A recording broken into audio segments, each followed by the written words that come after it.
आता नहीं, लेकिन जिनको नहीं आता उनके लिए मैं बता दूं कि भाई यहाँ पे टास्क बार पे नीचे सर्च का एक बॉक्स दिखाई दे रहा है, इस पर क्लिक कीजिए और यहाँ पे आप एक्सेल टाइप कीजिए। जैसे मैंने एक्सेल टाइप किया, यहाँ पे आप देख सकते हैं एक्सेल ऊपर आ चुका है। अब ये मेरे केस में यहाँ पे बीच में आ रहा है क्योंकि ये विंडोज़ 11 है, जो सर्च बॉक्स है यहाँ पे सेंटर में आ रहा है टास्क बार के। ये लेफ्ट में भी आ सकता है, विंडोज़ 10 है, विंडोज़ 7 है, तो यहाँ पे लेफ्ट में आ जाएगा। तो वहाँ पे आप एक्सेल बस उस बॉक्स में लिखेंगे तो ऊपर एक्सेल ऐप ये दिखाई दे रहा है, लिख के आ रहा है। अब मेरे केस में एक्सेल ऐप लिख के आ रहा है। अगर आपका एक्सेल पुराना है 2013 का तो वहाँ पे माइक्रोसॉफ्ट एक्सेल लिख के आता है और आगे वर्जन भी लिखा रहता है, पुराना वर्जन है तो 2010 है या 7 है तो राइट।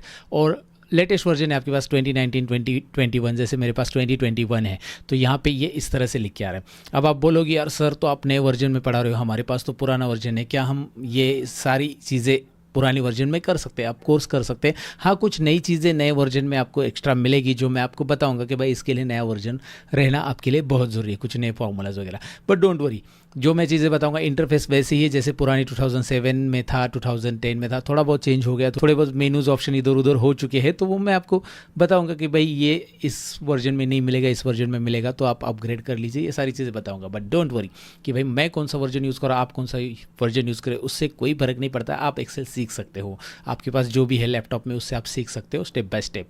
तो यहाँ पे एक्सेल दिखाई दे रहा है, मैं क्लिक करूँगा तो ये स्टार्ट होगा। दूसरा तरीका ऐसा है, मैं यहाँ से नहीं स्टार्ट करना चाहता हूँ, मैं कीबोर्ड पे प्रेस करूँगा विंडोज़ और आर।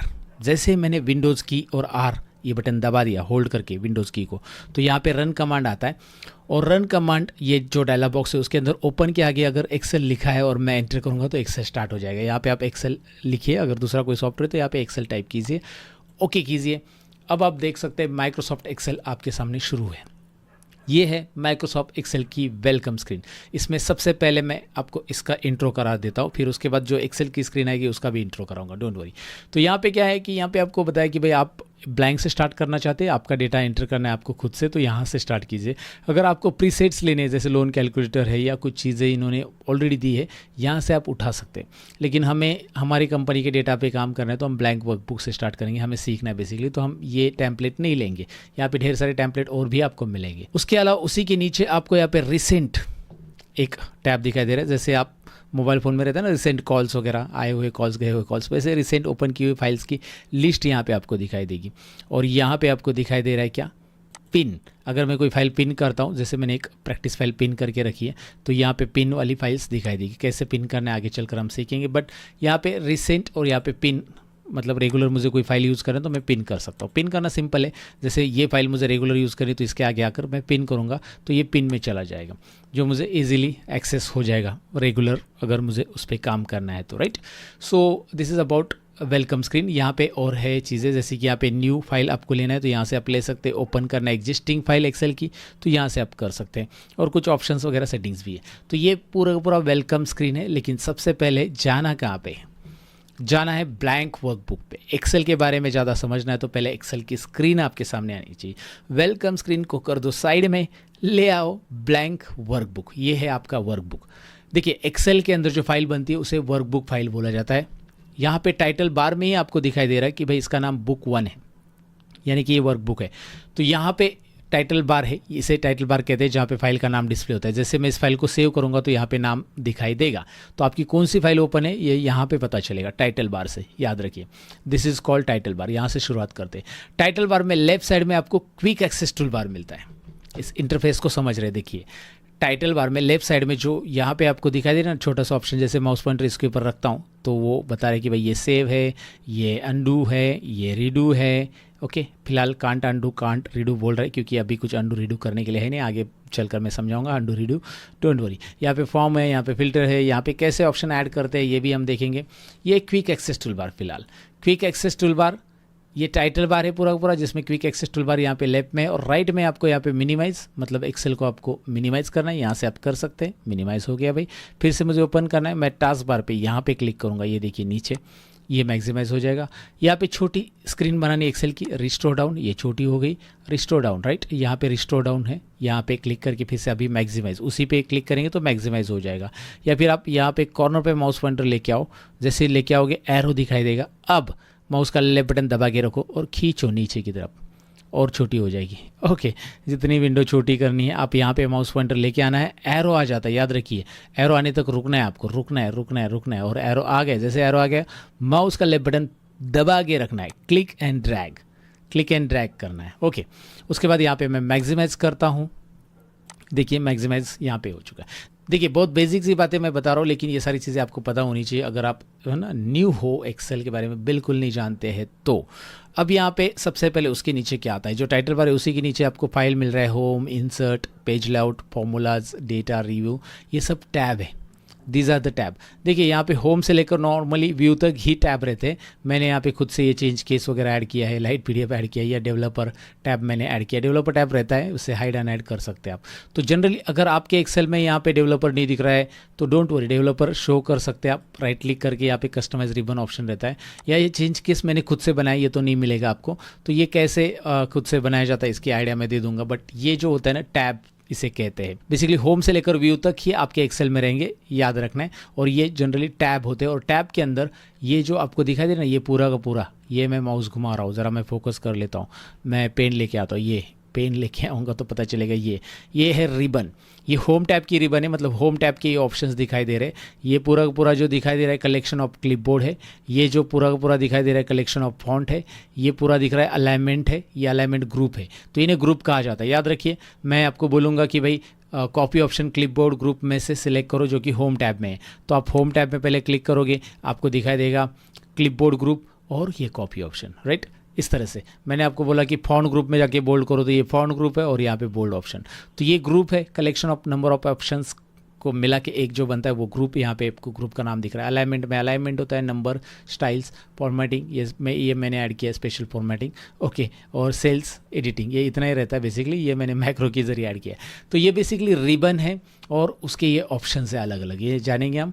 उसके बाद इंसर्ट टैब पे क्लिक करते ही इंसर्ट टैब के ऑप्शंस आपको दिखाई देंगे। पेज लेआउट टैब के यहाँ पे रिव्यू है, these are the tab, right.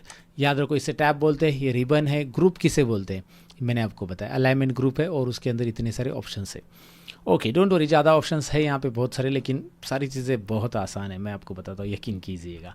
अब यहाँ पे नीचे आते हैं और यहाँ पे ये है important box, that is called name box. इसका क्या काम होता है मैं आपको बताऊंगा, नाम याद रखो, इसका नेम बॉक्स है। और इसी के राइट साइड में, नेम बॉक्स के राइट साइड में आओगे, यहाँ पे ये जो दिखाई दे रहा है, this is called formula bar. जैसे माउस रखता हूँ नाम भी आ रहा है, फॉर्मूला बार, याद रखना है फॉर्मूला बार। ये है दोस्तों फॉर्मूला बार पूरा का पूरा यहाँ पे। तो यहाँ पे जब भी आप फॉर्मूला टाइप करोगे तो फॉर्मूला डिस्प्ले होगा, कैसे हम देखेंगे। उसके नीचे आते हैं, देखिए अभी उसके नीचे यहाँ पे मैं थोड़ा सा जूम कर रहा हूँ इससे दिखाने के लिए। अब मैंने जूम कैसे किया, देखिए माउस का जो स्क्रॉल बार होता है ना, वो आगे की तरफ आप घुमाएंगे कंट्रोल बटन प्रेस करके। सुनिए क्या बोल रहा हूँ मैं, कीबोर्ड पे कंट्रोल बटन प्रेस करके रखिए और माउस आगे की तरफ घुमाएंगे, आपका ये जो शीट के अंदर रोज और कॉलम्स दिख रहे हैं ना, ये जूम होंगे। और कंट्रोल बटन होल्ड करके रखिए, प्रेस करके रखिए और माउस अपनी तरफ घुमाएंगे तो ये छोटा होगा, जूम आउट। ये जूम इन, आगे घुमाएंगे माउस पॉइंटर, स्क्रॉल बार बेसिकली, स्क्रॉल बार आगे घुमाएंगे, जूम इन, पीछे घुमाएंगे अपनी तरफ तो ये जूम आउट होगा कंट्रोल बटन प्रेस करके। और अब आपको दिखाई दे रहा है A B C D E, ये है यहाँ पे कॉलम्स, वर्टिकल लाइंस जो दिखाई दे रही है एक्सेल के अंदर, इन्हें कॉलम्स कहते हैं। और जो हॉरिजॉन्टल लाइंस दिखाई दे रही है 1 2 3 4 5 6 7 8 9 10, ये है रोज। जो मैं आपको यहाँ पे क्लिक करूँगा तो सिलेक्ट भी हो रहा है, दिखाई दे रहा है ना, ये सिलेक्ट हो रहा है।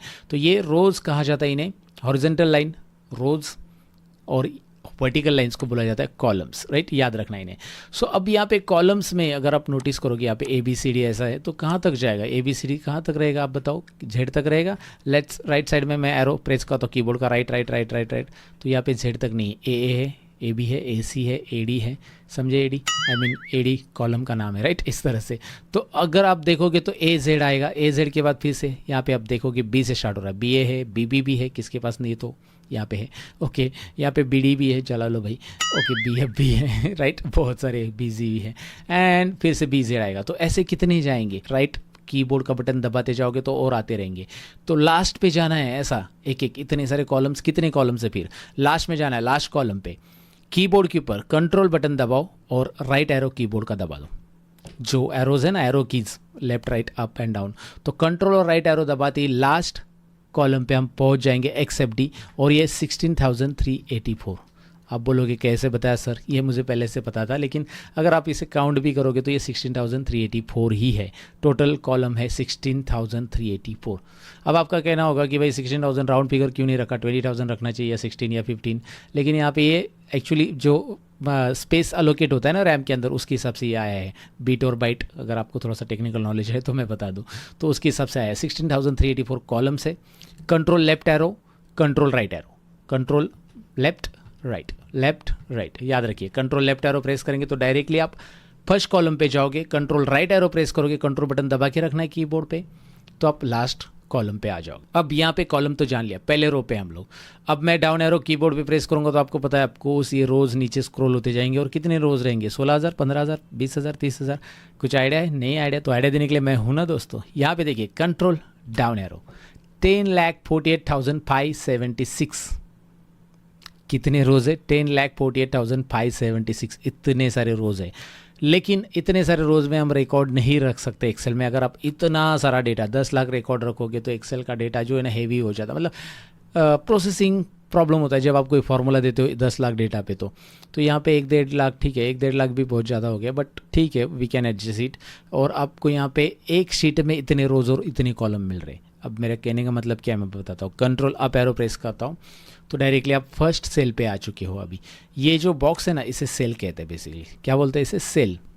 याद रखना, इस बॉक्स को सेल कहते हैं, CELL, राइट, याद रखना है। ओके, तो ये जो बॉक्स है बेसिकली ये सेल। अभी जैसे एग्जांपल के लिए मैं बताता हूँ, यहाँ पे मैं क्लिक करता हूँ तो ये C कॉलम और रो नंबर 4, C4, राइट, ये बॉक्स है। तो ऐसे आपको दिखाई दे रहा है ये A1 है, यहाँ पे A1 से शुरुआत हो चुकी है। कंट्रोल डाउन एरो प्रेस करोगे तो ये है A 10,48,576। तो यहाँ पे आप देखोगे ऊपर जो आपको नेम बॉक्स दिख रहा है ना, वहाँ पे वो बताएगा कि भाई ये सेल जो जहाँ पे आपका सिलेक्शन है अभी वो है A 10,48,576। तो उस सेल का नाम या एड्रेस, यूनिक एड्रेस बोल सकते हैं आप इसे, नाम नहीं एड्रेस ही बोल सकते हैं। तो एड्रेस यहाँ पे दिखाई देगा। कंट्रोल राइट एरो दबा दो तो ये देखिए XFD1 कॉलम का नाम पहले दिखाई देता है और उसके बाद रो। और कंट्रोल डाउन एरो प्रेस करो तो लास्ट सेल कौन सा है अगर आपको किसी ने पूछा तो आप आसानी से बता सकते हैं यहाँ पे भाई XFD 10,48,576। क्लियर है? तो इतने सारे रोज, इतने सारे कॉलम होते हैं, लेकिन इतने सारे कॉलम और रोज में डेटा टाइप नहीं करना है हमें, अलग अलग शीट में डेटा टाइप करना है। जैसे कि यहाँ पे शीट 1 आपको दिखाई दे रहा है, नीचे देखिए मैंने पेन इसीलिए रखा है ताकि आपका ध्यान उधर आ जाए। यहाँ पे मैंने कर्सर रखा है तो शीट 1 और ऐसे में यहाँ पे छोटा सा प्लस दिखाई दे रहा है ना, let me focus on it, ये दिखाई दे रहा है प्लस। इस प्लस पे आपको क्लिक करना है अगर मैं और एक्स्ट्रा शीट से यहाँ पे ऐड करना चाहता हूँ तो मैं इस प्लस पे क्लिक करता हूँ। शीट 2 आ रहा है, अगेन मैं प्लस पे क्लिक करता हूँ, शीट 3 आ रहा है, शीट 4 आ रहा है, शीट 5 आ रहा है, शीट 6 आ रहा है। आप यहाँ पे मल्टीपल शीट्स इंसर्ट कर सकते हैं। याद रखिए आप यहाँ पे ढेर सारे sheets, unlimited sheets basically insert कर सकते हैं, लेकिन इतनी हमें ज़रूरत नहीं है। अब ये शीट की क्यों ज़रूरत होती है? जैसे मैं जनवरी का रिकॉर्ड यहाँ पे रखना चाहता हूँ, मैं फरवरी मंथ का सेल्स या फरवरी मंथ का अटेंडेंस एम्प्लॉय को वो यहाँ पे रखना चाहता हूँ, जैन फेब, ऐसे सेपरेट हर एक शीट के अंदर मैं अलग अलग रिकॉर्ड ऐड कर सकता हूँ। जैसे मैं शीट में जनवरी का रिकॉर्ड ऐड करना चाहता हूँ तो मैं यहाँ पे क्लिक करूँगा, ऊपर रिकॉर्ड ऐड करूँगा, लेकिन नीचे शीट का नाम भी जनवरी होना चाहिए। तो इसे मैं राइट क्लिक करके शीट के ऊपर राइट क्लिक करते यहाँ पे देखिए क्या ऑप्शन आ रहा है, रीनेम। तो मैं यहाँ पे राइट क्लिक करके रीनेम करता हूँ और इसका नाम कैपिटल में लिख देता हूँ जैन। तो यहाँ पे अपने जैन नाम दे दिया, आप जो चाहिए वो नाम यहाँ पे दे सकते हैं। जैसे फेब नाम देना है तो फेब दे दो, यहाँ पे मैं डबल क्लिक करूँगा और नाम दे दूंगा। एक तो आप राइट क्लिक कर सकते हैं या शीट के ऊपर डबल क्लिक कर सकते हैं, आप इसे नाम दे सकते हैं इस तरह से। और यहाँ पे अप्रैल, ये देखिए सो जैन फेब मार्च अप्रैल, इस तरह से मैंने यहाँ पे नाम दे दिए हैं। आप जो चाहिए वो राइट क्लिक करके भी यहाँ पे रीनेम कर सकते हैं। अगर आपको लगता है कि यार 4 ही महीने का चाहिए, 3 तो एक्स्ट्रा हो गई या फिर ये एक्स्ट्रा हो गई, तो राइट क्लिक करो इसके ऊपर and delete the sheet. Okay, जैसे आप इस शीट को डिलीट करोगे डिलीट हो जाएगा। अगर शीट के अंदर कुछ भी डेटा नहीं है तो यहाँ पे कुछ पॉपअप नहीं आएगा, लेकिन अगर आपने शीट में कुछ टाइप किया हो एग्जाम्पल के लिए इस शीट में, और अब अगर आप इसे डिलीट करते हो तो ये एक पॉपअप भेजेगा आपको, बोलेगा Microsoft Excel will permanently delete this sheet, do you want to continue? Yes, I wanted to continue. Permanent delete मतलब क्या? ये हमेशा के लिए इसका डेटा डिलीट कर देगा। ये आप वापस डेटा को ले नहीं सकते। इस शीट के अंदर जो डेटा, ये स्पेशली इस शीट के अंदर जो आपने ये लिखा है ना, ये परमानेंट डिलीट होगा। आप कंट्रोल-Z यहाँ पे नहीं कर सकते। कंट्रोल-Z पता रहेगा आपको, नहीं पता तो बता दूँ, अनडू होता है। बेसिकली आप एक्सेल में देखो, एक्सेल में आप कुछ काम करते हो, जैसे मैंने यहाँ पे कुछ काम कर दिया, जैसे कुछ नंबर्स टाइप कर ले एग्जाम्पल के लिए। अब देखिए ये नंबर्स मैंने टाइप किए और फिर मेरे से गलती से ये नंबर डिलीट हो गया। अब मैं इन्हें वापस चाहता था लेकिन गलती से डिलीट हो गया, मुझे याद नहीं, तो यहाँ पे आपकी गलती माफ होती है बेसिकली। कंट्रोल जेड अगर आप दबा दोगे तो आप पीछे आ जाओगे, कंट्रोल जेड एक स्टेप पीछे, और कंट्रोल जेड करोगे तो इसके पीछे हमने क्या किया था, और कंट्रोल जेड उसके पीछे मैंने ये नंबर है ना हटाया, ये देखिए एक एक नंबर हटता गया क्योंकि ये नंबर मैंने टाइप करते गया था एक एक। Control Z undo. अब मैं कंट्रोल वाई करता हूँ, redo, control Y Y Y. Control Z से होता है अंडू, बैक बैक बैक, मतलब जो जो स्टेप्स आपने पहले किए थे वो सब पीछे चले जाएंगे, और रीडू वही उन्हीं स्टेप्स को रिपीट करेगा, जो अंडू किया है उसे रीडू कर सकते हैं आप। अंडू रीडू याद रखना है भाई, एक्सेल में आपकी गलतियां माफ होती, लाइफ में तो होती नहीं है पर एक्सेल में यहाँ पे माफ होती है, मतलब बेसिकली कंप्यूटर में अंडू रीडू होता ही है। शायद किसी को नहीं पता होगा इसलिए मैंने बताया। अगर ये डिलीट हो गया गलती से तो कंट्रोल जेड दबा दो, अंडू से ही आ जाएगा, राइट। सो अंडू आपको पता चला, रीडू आपको पता चला, शीट को रीनेम करना भी पता चला और शीट को डिलीट करना भी पता चला। तो ये बोल रहेगा कि भाई जैसे आप शीट डिलीट करोगे इसमें कुछ भी लिखा है या कुछ भी चेंजेस किए वो परमानेंट डिलीट होंगे, ये अंडू नहीं होंगे। तो शीट को इस तरह से आप डिलीट कर सकते हैं। तो बेसिकली शीट आप अनलिमिटेड चाहिए जितनी इंसर्ट कर सकते हैं, ये आपको क्लियर हो चुका है। रोज क्या होते हैं, कॉलम क्या होते हैं, ये तो हमने देख लिया। अब थोड़ा सा सेल और फॉर्मूला के बारे में भी डिटेल में जानते हैं। अब जब मैंने यहाँ पे क्लिक किया, मैंने आपको बताया था कि ये सी कॉलम है और ये रो नंबर 5 है। जहाँ पे भी कॉलम और रो का इंटरसेक्शन हो रहा है उस पर्टिकुलर लोकेशन को हम सेल बोलते हैं, और इसका एड्रेस यहाँ पे दिखाई देता है C5। एड्रेस बहुत इंपॉर्टेंट चीज़ है। जैसे मैंने यहाँ पे क्लिक किया तो इसका एड्रेस है E7 और मैंने ऐसा सिलेक्ट किया तो इसे बोलते हैं रेंज ऑफ सेल। जब आप मल्टीपल सेल्स एक साथ सिलेक्ट करते हैं तो भैया अभी ये एक सेल पकड़ के नहीं चलेंगे ना भैया या बहन जी, जो भी है। C4 ये सेल से हम शुरुआत करेंगे, शुरुआत यहाँ से होगी C4। ये आपकी हेड सेल है जो कि वाइट में रहेगी हमेशा। ओके, यहाँ पे हेड सेल है। अगर आपने ऐसा सिलेक्ट किया तो ये हेड सेल ऊपर दिखाई दे रही है, अगर आपने ऐसा सिलेक्ट किया तो हेड सेल यहाँ पे दिखाई दे रही है, मतलब पहली सेल। सो B4 से हमने शुरुआत की और हमारा लास्ट सेल है F7, F8, F कॉलम और 8 नंबर रो दिखाई दे रहा है ना। तो ये है F8। तो इस पर्टिकुलर रेंज को क्या बोलेंगे हम, जो भी हम सिलेक्ट कर रहे हैं इसे इस तरह से बोलेंगे। ये B3 से अब ये है F9, तो हम यहाँ पे सपोज इसका इस तरह से रेंज लिखेंगे B3 to F9। ये है, इस तरह से रेंज ऑफ सेल बोला जाता है, इसे इससे डिफाइन किया जाता है। सो रेंज ऑफ सेल किसे बोलते हैं मैंने आपको बताया। एक सिंगल सेल है तो उसका एड्रेस बार में दिखाई देगा, और रेंज ऑफ सेल जब सेलेक्ट करते हो तो ये पहला सेल ही दिखाता है एड्रेस बार में। दूसरी चीज़, यहाँ पे जो फॉर्मूला बार है उसका क्या काम है। अब सेल में मैं कुछ भी कंटेंट लिखूँ, मैंने यहाँ पे कुछ भी कंटेंट लिखा है, तो यहाँ पे कंटेंट जो मैं लिख रहा हूँ ना, जो भी नंबर्स वैल्यूज़ मैंने ऐड की बेसिकली, तो ये वैल्यूज़ यहाँ पे as it is formula bar दिखाएगा, राइट। और मैंने यहाँ पे कर्सर रखा है और मैंने यहाँ पे बोला इज इक्वल टू, देखिए मैं अभी क्या कर रहा हूँ, इज इक्वल टू फॉर्मूला लिख रहा हूँ यहाँ पे, is equal to, every formula begins with is equal to sign in Excel, तो begins with is equal to, तो रिमेंबर इज इक्वल टू दे दो। इस पर क्लिक करो, कीबोर्ड पे प्लस बटन दबा दिया, इस पर क्लिक किया, कीबोर्ड पे प्लस बटन दबा दिया, इस पर क्लिक किया। अब ये क्या आ रहा है, C5, C4, C3। मैंने जैसे क्लिक किया वैसे वो सेल्स का एड्रेस ले रहा है, लेकिन जैसे मैं एंटर करूँगा उन सेल्स का टोटल ले रहा है। क्या बात है। और यहाँ पे टोटल है 122 और फॉर्मूला बार आपको बता रहा है, भैया टोटल नहीं बता रहा है, फॉर्मूला बार क्या बता रहा है, देखिए फॉर्मूला बार आपको बता रहा है C5 + C4 + C3। मतलब ये रिजल्ट कैसे आया है ये फॉर्मूला बार आपको बता रहा है। फॉर्मूला बार बता रहा है कि भाई ये जो रिजल्ट आ रहा है यहाँ पे, वो रिजल्ट बेसिकली इन तीनों सेल्स का, ये ऊपर के 3 सेल्स दिखाई दे रहे हैं ना, इन तीनों सेल्स का रिजल्ट यहाँ पे आ रहा है, ये formula bar. So formula bar will shows the formula if there is a formula in your cell, and it will show content if there is a content in your cell. जैसे ये content है normally तो content दिखाई देगा। जैसे यहाँ पे मैंने लिखा, मेरा नाम ही लिख दिया सतीश, तो यहाँ पे सतीश है तो फॉर्मूला बार सतीश ही दिखाएगा, राइट, एज इट इज़। लेकिन यहाँ पे फॉर्मूला है तो फॉर्मूला बार यहाँ पे फॉर्मूला दिखाएगा, राइट। सो रिमेंबर, ये एक चीज़ याद रखनी है, फॉर्मूला बार क्या काम का होता है, और फॉर्मूला बार बहुत काम का होता है। हमें कभी भी फॉर्मूला एडिट करना है, फॉर्मूला देखना है, तो यहाँ से हम कर सकते हैं बड़े बड़े फॉर्मूला। जब हम लिखते हैं VLOOKUP वगैरह आगे चलकर सीखने वाले, तो उस टाइम पे यहाँ पे हम हेड करेंगे कि भाई हाँ ये फॉर्मूला प्रॉपर हम लिख रहे हैं कि नहीं, वहाँ पे दिखाई दे रहा है बार बार। तो ये एक इंपॉर्टेंट इंफॉर्मेशन है कि भाई फॉर्मूला बार का काम क्या होता है, ये आपको यहाँ समझ में आया होगा। और एक चीज़ यहाँ पे याद रखनी कि जब भी आप टेक्स्ट लिखते हो तो वो लेफ्ट अलाइनमेंट में आएगा, और नंबर लिखते हो तो राइट अलाइनमेंट आएगा, क्योंकि एक्सेल ऑटोमेटिक डिटेक्ट करता है कि भाई ये नंबर है और ये टेक्स्ट है, और आप टेक्स्ट और नंबर को ऐड नहीं कर सकते। मतलब is equal to this plus this, ये होगा क्या, बिल्कुल नहीं होगा, और ये एरर बताएगा। तो ये एरर भी बताता है कि भाई आपने क्या कुछ तो गड़बड़ कर दी, मुझे कुछ समझ में नहीं आ रहा है, ये वैल्यू एरर बता रहा है। और यहाँ पे क्लिक करोगे तो आप इसे इग्नोर वगैरह भी कर सकते हैं एरर को। फिलहाल मैं आपको बताऊँ कि यहाँ पे अगर आप नंबर भी टाइप करते हो दोबारा तो ये एरर हट जाएगा और इसकी टोटल यहाँ पे ले लेगा एक्सेल, तो ये ऑटोमेटिक अपडेट होता है। तो बेसिक चीज़ें जो होती है ना वो आपको पता होनी चाहिए, इसलिए ये पहले फंडामेंटल है जिसमें आपको मैं इंट्रोडक्शन दे रहा हूँ सारी चीज़ें कि भाई क्या कैसे होता है, फॉर्मूला बार क्या होता है, ये बेसिकली नेम बॉक्स क्या होता है और बहुत सारी चीज़ें। अब यहाँ पे नीचे हम आएंगे तो यहाँ पे नीचे आपको एक रेडी बटन दिखाई दे रहा है, ये मैक्रो यहाँ पे रिकॉर्डिंग का बटन दिखाई दे रहा है जो आगे चलकर सीखेंगे।